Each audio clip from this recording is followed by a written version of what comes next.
Tu as déjà eu cette sensation d'avoir un flot incessant de pensées qui tournent en boucle dans ta tête? Comme si ton cerveau refusait de s'arrêter, te bombardant de questions, d'analyses, de doutes, même pour des trucs insignifiants. Tu es en soirée avec des potes et d'un coup, bam! Tu te demandes, est-ce qu'ils analysent tout autant que moi en ce moment? Ou est-ce que j'ai dit un truc bizarre tout à l'heure? Ou ai-je fait quelque chose qu'il ne fallait pas? Rassure-toi, tu n'es pas un robot, tu es juste doté d'une conscience de soi. Mais attention, une conscience de soi trop développée peut vite devenir une prison mentale. Et c'est exactement ce qu'on va voir aujourd'hui. Comment stopper cette machine infernale et retrouver un esprit apaisé? La conscience de soi, un cadeau ou une malédiction? Avoir conscience de soi, c'est génial.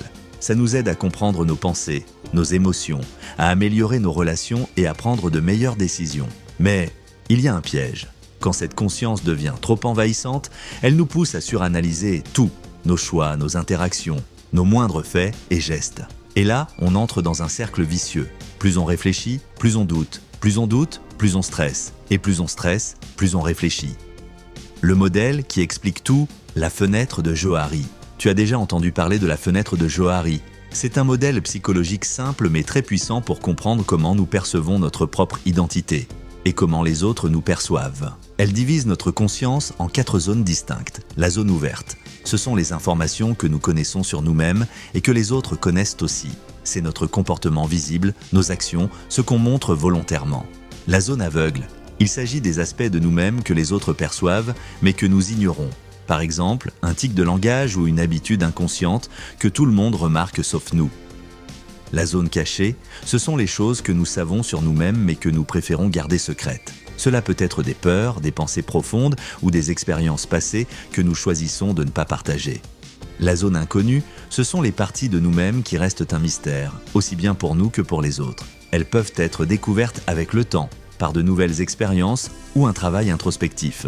Pourquoi c'est important? Parce que plus nous essayons de contrôler notre image, plus nous risquons de nous perdre dans des analyses infinies.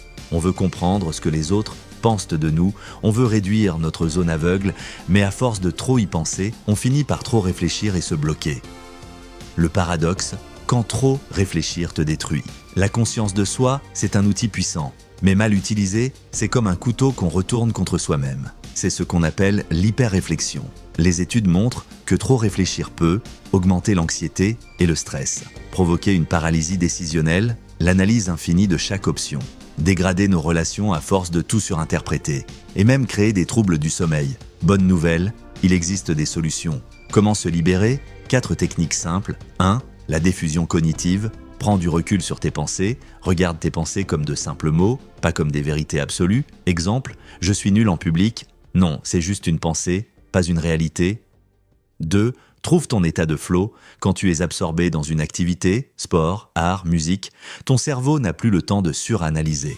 Fais quelque chose qui te passionne et entre dans ce qu'on appelle le mode flow. 3. Écris tes pensées pour mieux les gérer. Si une inquiétude te hante, écris-la. Pose-toi la question, comment puis-je résoudre ce problème? Tu transformes ainsi l'angoisse en action. 4. Structure ton quotidien pour éviter l'overthinking. Plus ton emploi du temps est clair, moins ton cerveau perd de l'énergie à trop analyser. Planifie tes tâches, même les plus simples, et libère ton esprit.